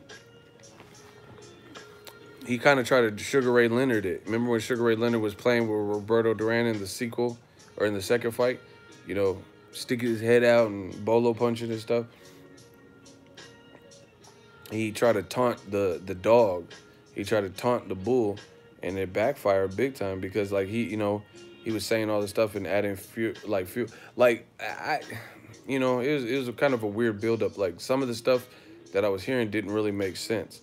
Like Robert Garcia and Big G went from not wanting to see the fight to somehow being confident in the fight. Like, okay, that, maybe Mikey showed him something, tape or something, and they gained confidence. But then you went from not wanting to see the fight with Errol to saying Errol has more, or Mikey has more power. Like, you know what I'm saying? Like, to me, that was weird. I didn't even understand why they said he had more power. Like, who thought that? Like, it's good if two people have power, but to outright, like, proclaim that he has more power than Spence, and Spence is the more natural welterweight with, knockout power at the division, and bigger guys can't even take it. Chris Algieri never got stopped by Ruslan Provodnikov, who's a big puncher. He never got stopped by Pacquiao, who's a big puncher, and Errol Spence did it in like half the time. And he's a big welterweight. He's like a big dude, in shape, athletic. He be cooking his own meals and shit, eating right. So he's conditioned, and Errol Spence broke him up. So I never understood that. Like, and I peep boxing. I'm telling you, like I really love and respect the sport. I respect the fighters, but I mean I tell my opinion on what I feel in the game. It's not nothing personal. It's only business. But one of the things Mikey kept doing that I knew was uncharacteristic, and I knew he was in trouble, is if you watch the fight back, I was like dumb close, but if you watch the fight back, Mikey kept, after every round ended, he was like, it was like he was over celebrating. Like, I don't know if he was trying to create like a veteran move or something to create this like stigma for the judges, but he kept doing that. He kept doing, like, I'm talking about like, it'll be a round where he kind of like got his ass beat a bit, and he'd be like, I'm like, no, no, like, what was that part? Like, why did you do that? Because I'm like, that wasn't even like a good round for you. You know what I'm saying? And the fact that he kept doing it, was like almost like I knew this girl I used to work with, and she like had like a nervous laugh. I don't, I'm not trying to sound weird. Like, I don't know if you guys relate to some of these analogies. It's late. But she had a nervous laugh. Like somebody would say something, and even if it wasn't funny, she would laugh. Like, it's just like some people are awkward like that. They don't know. It's not like they're laughing like the Joker, ah ha ha, but they don't know what to say, so they have like a nervous laugh. Like, it'd be weird. Like, we people were working and be like, yeah, um, my uncle died. Like, what the fuck was that? Like, you laughing because the person's uncle died? You know what I'm saying? I don't know if you guys understand what I'm saying. It's like an instinct thing. Like, yeah, my uncle's dead. He got shot in the head. Like, you fucking goat. What the fuck was that? Like, why would you laugh at that? At bereavement? You get what I'm saying? And that's what it felt like with Mikey. It was like, I don't know. I don't know why he was doing that. Like, after each round, like acting like he secured the bag, or like, I don't know. I don't know how much money he's getting. Maybe he was just like, yeah, another round, get paid. I don't know. He just kept doing that, and I don't feel like that was a good sign. Like, it'd be clear rounds where he was getting, it looked like hurt to me, and like definitely losing, and he was like what are you fist pumping and doing that for? So it's just like, it's like a false sense of security. So to me, I was like, ooh, that's not a good look. It's not a good sign. Um, Mikey versus Lomachenko, I don't know, man. Cause one, I don't know how safe, if you bulked up to 160 and all this stuff with snack. I don't know if you want to go back down to 135. And if you do, are you doing it comfortably? You know, so there's a lot of variables now. Beyond that, I think this fight, you know, Mikey should take a long rest. Don't hop back in there. And if you do, like, hop back in there with like a light. Don't hop back in there with like, you know, Richard Comey or somebody, a big puncher, because you never know. You know, coming off that was like a clinical beatdown for 12 rounds. So before, I would have picked Mikey, like, you know, undefeated Mikey had he not fought Errol Spence. But like I said, I, you guys got to know your boxing, and I'm not trying to. I promise you, I'm not trying to like curse Mikey, or I don't have the power to do stuff like that. But sometimes not getting the quick knockout and pulling the dagger out slow is worse. Look at Bermane Stiverne. He endured everything while Wilder was hitting him with some shit. I know Wilder got knockout fucking power that people like get hit and they look like they get jolted with electricity. I know that shit that Wilder was hitting Stiverne with fucking hurt. I know it, you know, and Stiverne somehow survived in the first fight, but to me, he was not the same fighter. And that's sometimes what happens. So that's cool if you survive, but I've just seen it in boxing where people, they don't look the same. You know, Stiverne was getting like, it was like the same. It was the same thing. It reminds me of that Wilder Stiverne fight. But the only thing is, Errol Spence does it, and he does it from a more technical perspective. Like he was like, you know, landing more technical punches, but Wilder has immense power. So, you know, anyway, it leverages out to, you know, it leverages out to you took a lot of punishment in this fight. So Bermane Stiverne, he somehow survived with no knockdowns, even though one of the rounds, the first round or whatever, he got hurt and tackled Wilder. It should have been a knockdown.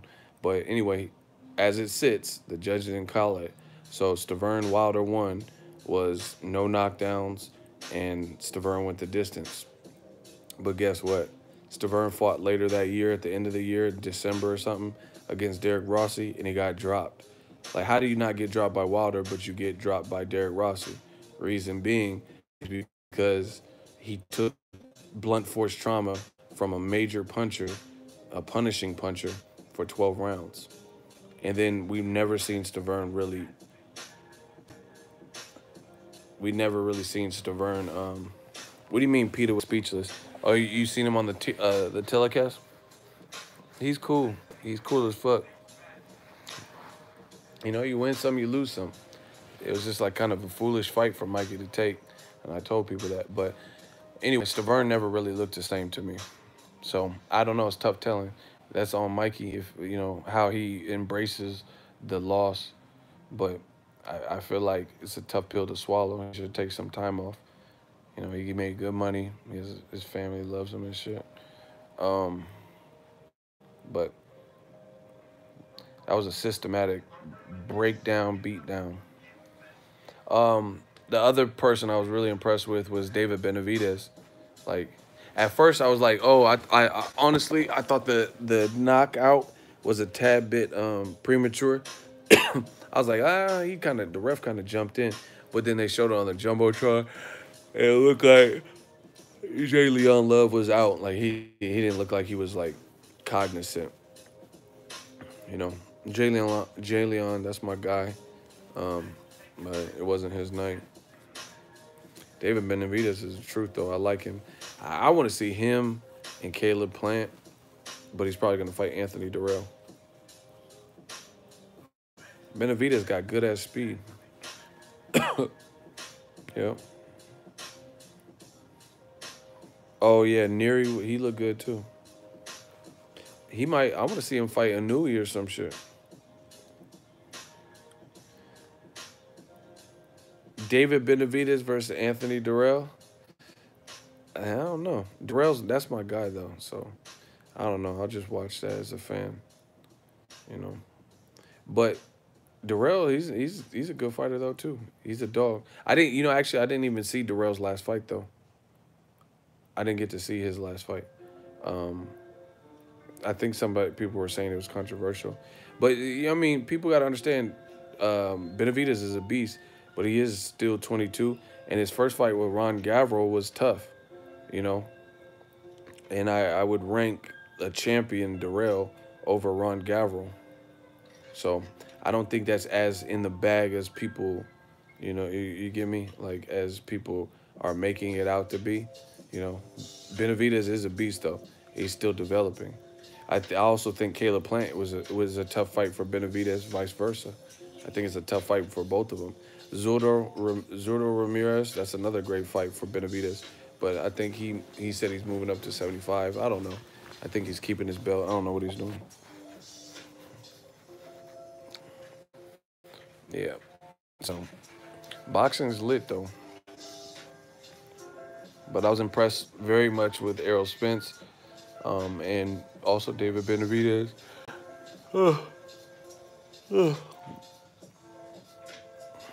Oh, you went to Gavril's last fight? That's tight. Man, he hit Porky Medina with like a combo breaker. That shit was crazy. His head was like... I was like, what the fuck? I don't remember that many fights where I see somebody's head do that. That shit looked like The Exorcist. He was like... and then, like, went down like a robot. That shit looked crazy when Benavidez put that cheat code on Porky Medina.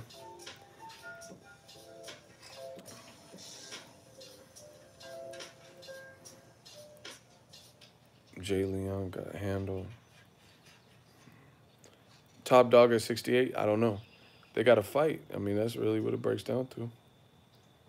But I put Caleb Plant, that was his first title fight, and he looked sweet in there, sweet hands. So he looked really good versus Uzcategui. I still even think Uzcategui's a good fighter. He can box. He has power. I'm not gonna make it, y'all. The vampire stream. I'm fucking tired. I'm about to get out of here. Anyway, that's most of my thoughts. We could probably continue the conversation. You know, Mikey he took a chance, but it wasn't his night at all. And once again, I told you, this is exactly how I thought the fight probably would go. You know, out of respect, I thought it would be a little bit more competitive, but I seen Errol Spence eventually breaking him down. You get what I'm saying? That's just, I told you, when I keep hearing from different fighters the same story over and over and over and over again from different people, then you tend to believe it. I've heard the same stories about Errol Spence, so I feel like they can't be lies. You know, running through gyms and, you know, beating the best guys, and people saying he can box. Those types of things. He showed that for sure.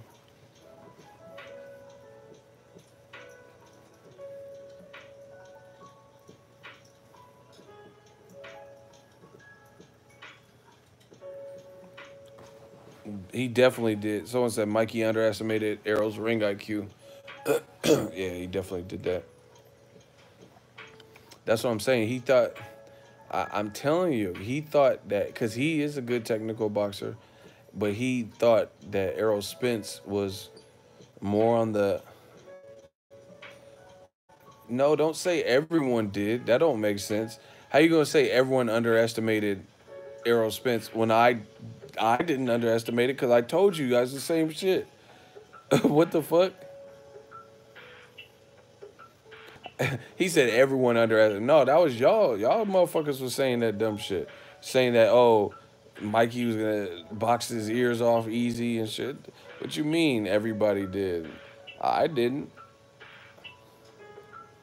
I know for a fact. Go look at all my videos.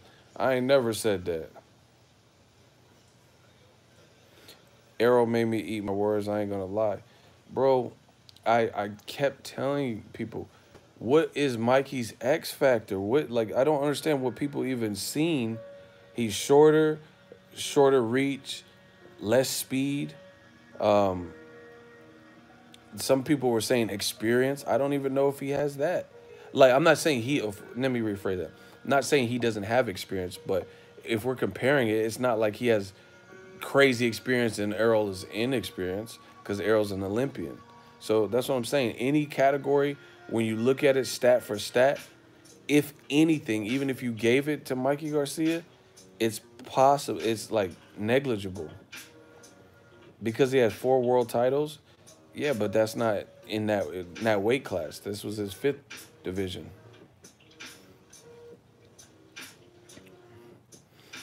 Yeah, that don't mean nothing. Fucking De La Hoya has 6 titles and Mayweather beat him and he has 5. What does that mean? Yeah, man. I just didn't see the metric that really stood out to me. That's why, like I said, it was shocking that Sugar Ray Leonard and people like that were saying this stuff. Like, I didn't see the metric that Mikey had, the statistic, where he was going to do anything with Errol, like, for the most part. You know, not outside of make it competitive for a few rounds. This is literally my prediction.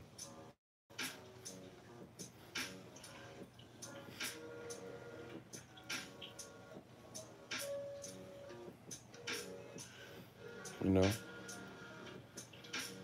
I just didn't see. And I even asked you guys on the live stream. People were saying jab, and I was like, I don't know if he has a better jab than Errol Spence. Because I know Mikey actually does have a good jab. He showed it in the Dejan's Latition. ERROL Spence was just 2 steps ahead of him. That's just what it is. He was 2 steps ahead of him the whole way, and he had his way. And Mikey says he wasn't hurt, but to me he was hurt because his gun shyness showed me that he was hurt. If he wasn't hurt, then I think he would have kept pressing forward. But he's durable. He's tough. He's durable, tough, showed heart, you know. And I mean, I respect him because at least he did it. There's people who are in ERROL's weight class right now had the same opportunity for the fight and didn't take it. So, I mean, we can't knock Mikey Garcia for thinking he can do something. But I told you guys from the beginning, wasn't really a good fight for him to take.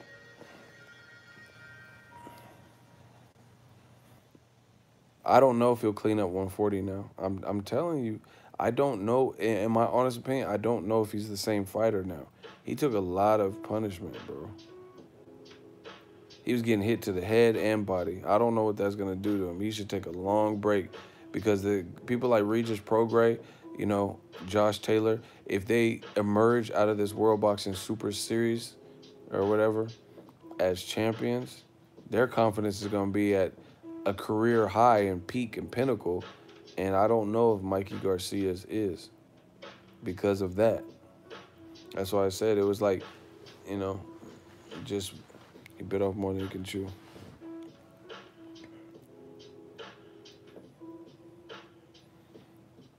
Yeah, I'm about to go to sleep too. Yeah, I like Regis Prograis, and that's what I'm saying. That would be a bad fight, like to come back to, you know, something like that, to come back to that too quick. Like, look at Mayweather did to Ricky Hatton. Ricky Hatton was undefeated, beat Jose Luis Castillo, beat Costa Zoo, who beat Zab, beat Julio Cesar Chavez. And as soon as Ricky Hatton lost that O and took the punishment that he took and the pure shots, and he got knocked out. So that was a little bit different. But he wasn't the same. He came back, beat a nobody, and, like, beat Paulie Malignaggi or something. And then he got knocked the fuck out by Pacquiao. And then he retired and then came back 3 years later and lost to Svinchenko or whatever. So we'll see. We'll see how it all plays out. But for now, you know, it was a good night of boxing. Mikey tried. He should probably just rest. That's really what it should. Spend time with your family, rest, you know. But it was the ERROL Spence show last night. Yeah, I know Regis lost to ERROL Spence. That you see why. This motherfucker's good. The winner of Lipinets versus Peter will get. Where are they fighting? I mean, I know they're fighting in D.C., but what weight class? Is Peterson going back down to 140? Or is it at 147 or a catch weight? I don't even know. Because Peterson fought Spence at 47. Danny Garcia had a catch weight, and Lipinets was at 140, so I don't even know what weight that's at. It looked like ERROL was the guy stepping up, better movement, speed, and punch output. Yeah. He was depressed after the Pac-Man KO, too. Yeah, shit, I would be, too, if Pacquiao hit me that fucking hard and knocked me out. The other thing, too, is, like, for Mikey's sake, why I think this was kind of a bad move. I mean, it's easy to say in hindsight, but you can't even play me like that because I said the same thing before the fight. People telling ERROL to fight Canelo now, yeah, it probably want revenge or some shit because they think he'll lose to Canelo. Figures. But anyway, another reason why it was a bad look is, to me, Mikey Garcia, he was already not, like, the fastest. He didn't rely on, like, pure speed and shit and athleticism, per se. And him trying to gain weight for a fight without acclimating or anything, I feel like that was going to slow him down. And I don't know if with the weight added, but he didn't look fast. Like, he definitely didn't look fast. I mean, he tried. He was trying different things. Someone said he didn't use his leg. Someone said he didn't use his leg. I mean, he tried. He was trying. He tried to get aggressive. He tried to counter. He was missing. He was out of Errol. Errol is the step back god. That's it. Errol's the step back god. All he did was kept taking a step back.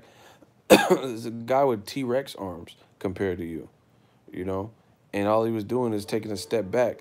Mikey's swinging and like leaping. You know who Mikey looked like? Just straight up. If you hear anyone say this, no, you know they got it from me. Mikey looked like Mighty Mac from Punch Out. Remember how he would throw his punches, and how he would like jump and swing, like, and because the opponents were like 10 feet tall in the game. That's exactly what Mikey looked like. Mighty Mac from Brooklyn on Mike Tyson Punch Out. He like jump, like he's done that, but no one made him pay like that. He was like jumping, like, and then Errol Spence is the step back god. So all he kept doing is take a couple paces backwards, and now you're completely out of range again. Floyd does this too. That's why it's actually good to see from a younger fighter. Floyd did this to Pacquiao. See, y'all don't know shit about boxing. I'm sick of it. You know, this is why Pacquiao dumbass. Now that was harsh, but Pacquiao's plan was dumbass.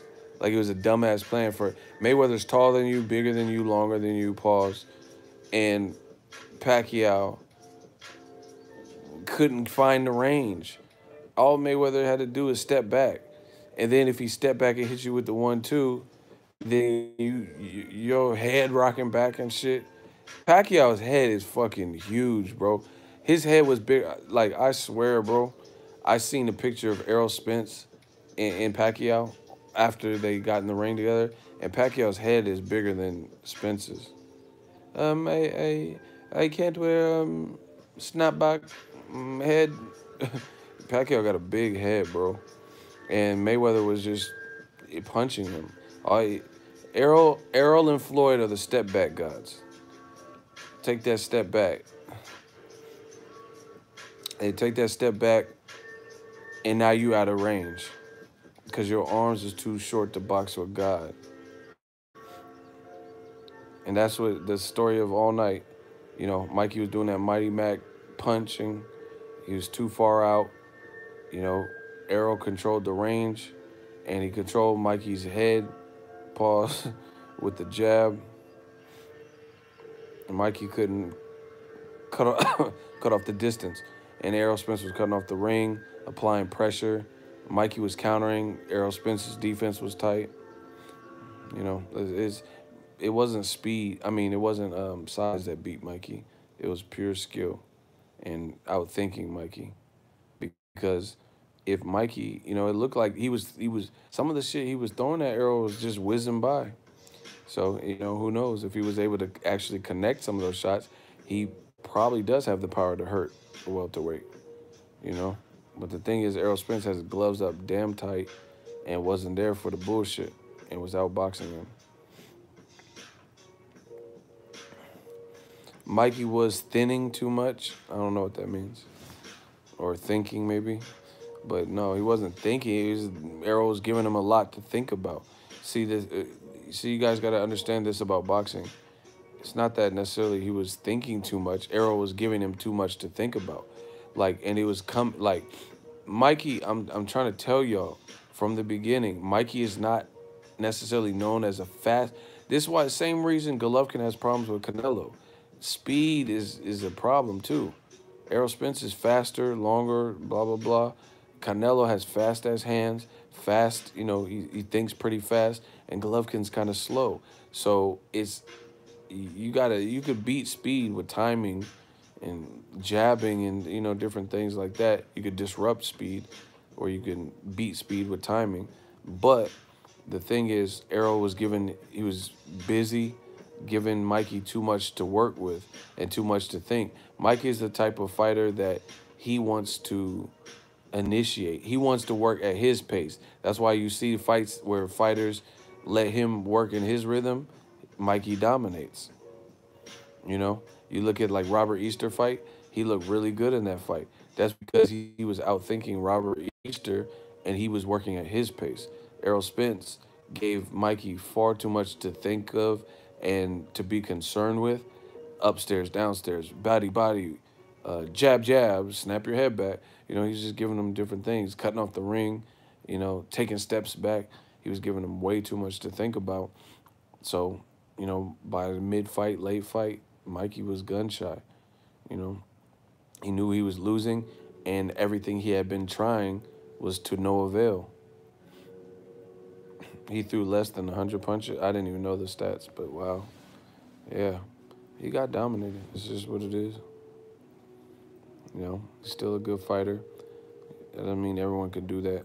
He styled on that boy. Yeah, I told you I don't know what Errol Spence, I mean, what he said he's seen in Errol Spence. Yeah, he got outclassed. Errol Spence, I knew it was going to be a problem from that round one. That man came out with the jab from hell. That man jabbed. He was jabbing.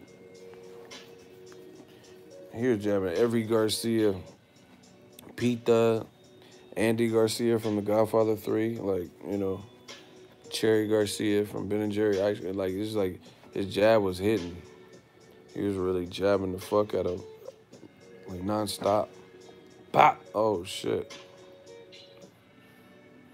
He said, me, Garcia. That's funny. His name is Ruben Garcia. That's funny. Yeah, you. Yeah, he was just, everybody was feeling it. Shout out to Kerry Johnson, $2 super chat. It was a good meeting you at the fight, big homie. Yeah, you too, bro.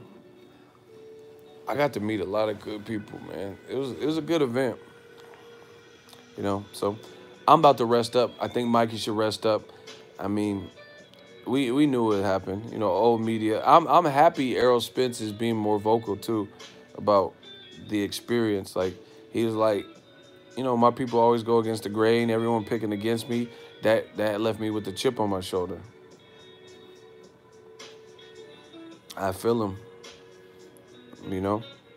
And see, I feel like black people oftentimes have an issue with this and like try to coon. And it's like they try to say what they think is PC or politically correct. And it's weird because you see other groups, ethnic groups and different shit. And they seem to, you know, sometimes click up or show support and loyalty no matter what. Like, even if everyone knows they're going to be wrong. Like David Benavidez, even. Mexican-American, before the Tank Davis versus late replacement Hugo Ruiz, right? David Benavidez said he's like, oh, Hugo Ruiz from Mexico, so I got to rock with him. Like, I mean, he couldn't have possibly thought, it'd be one thing if you pick Abner Mares, even though I think Tank would have beat him probably too. Well, not probably. I do think he would have beat him. But really, you're picking Hugo Ruiz over Gervonta, you know?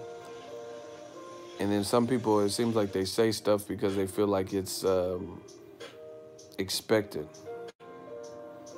you know? It feels like, oh, I have to say it. Like, I don't say stuff to make people happy.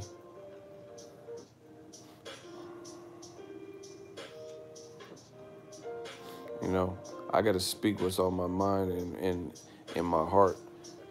I don't care what you are. If I think Tim Bradley going to get his ass whooped, then I'll say that. Like, it's just what it is. Whoever they are. They could be from the same city as me. You know, it's just what it is. And if I felt that close to the situation, I just wouldn't do a prediction, to be honest.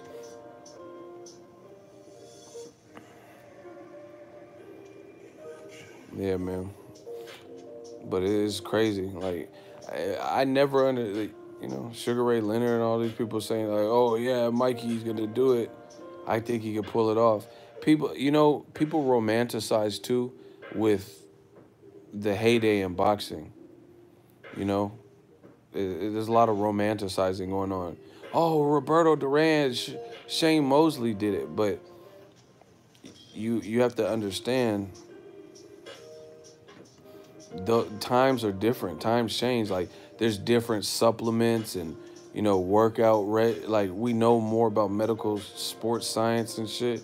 So people jumping up 2 weight classes, yeah, maybe, you know, when Ray Leonard fought Duran and shit, yeah, okay, he moved up 2 weight classes.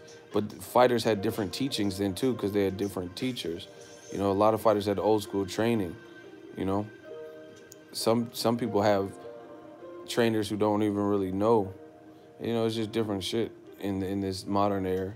So it's not as easy as you think. That's why you got to respect the OGs like the Pacquiaos, Mayweathers, Roberto Duran, Shane Mosley, all these guys that moved up bulk weight divisions and beat bigger people. I mean, even Cotto beat Sergio Martinez. You can say what you want, but Cotto, you beat him. So, anyway, I'm out. I'm